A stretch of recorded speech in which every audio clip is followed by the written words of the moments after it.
معزز سامعین و ناظرین، السلام علیکم ورحمۃ وبرکاتہ۔ شادی کے رشتے میں رکاوٹ میرے دوستوں یہ ایک ایسی چیز ہے، نہ صرف خواتین حضرات بلکہ بسا اوقات مرد حضرات بھی بہت پریشان ہو جاتے ہیں۔ سارے معاملات طے ہو جاتے ہیں، ساری تیاری بھی ہو جاتی ہے، اور عین جب شادی کا وقت آتا ہے تو شادی میں رکاوٹیں آ جاتی ہے، شادی کینسل ہو جاتا ہے۔ تو آج کے اس ویڈیو میں ایک ایسا روحانی علاج بتانے والا ہوں کہ انشاءاللہ عز و جل اس روحانی علاج پر عمل کریں گے تو شادی کے رکاوٹ ختم ہو جائیں گے اور جلدی شادی ہو جائے گی۔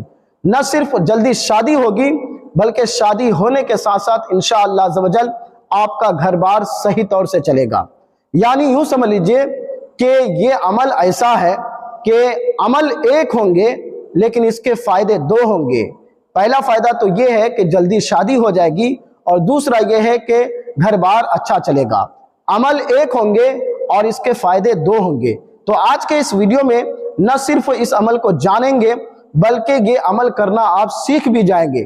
یہ بہت ہی آسان عمل ہے جو اسی ویڈیو سے آپ سیکھ جائیں گے۔ تو چلیے دوستوں، میں آپ کو بتاتا ہوں کہ وہ کون سا عمل ہے کہ جس کے ذریعے سے جلدی شادی ہو جائے گی اور رکاوٹیں جو ہیں وہ ختم ہو جائے گی۔ وہ عمل یہ ہے میرے دوستوں، یا حیو یا قیوم، یا حیو یا قیوم، یا حیو یا قیوم 143 بار ایک سفید کاغذ میں لکھ لیں اور اس کی تعویذ بنا کر گلے میں ڈال لیں یا بازو میں پہن لیں۔ اس کی برکت سے انشاءاللہ عز و جل جلدی شادی ہوگی اور شادی میں جو بھی رکاوٹیں ہیں وہ ختم ہو جائے گی، اور انشاءاللہ عز و جل گھر بار بھی اچھا چلے گا۔ آپ سے گزارش ہے ناظرین، اس ویڈیو کو خوب شیئر کریں اور ہمارے چینل اسلامک سوشل ورک کو سبسکرائب کر کے ہمیں شکریہ کا موقع دیں۔ فقط السلام علیکم ورحمۃ اللہ وبرکاتہ۔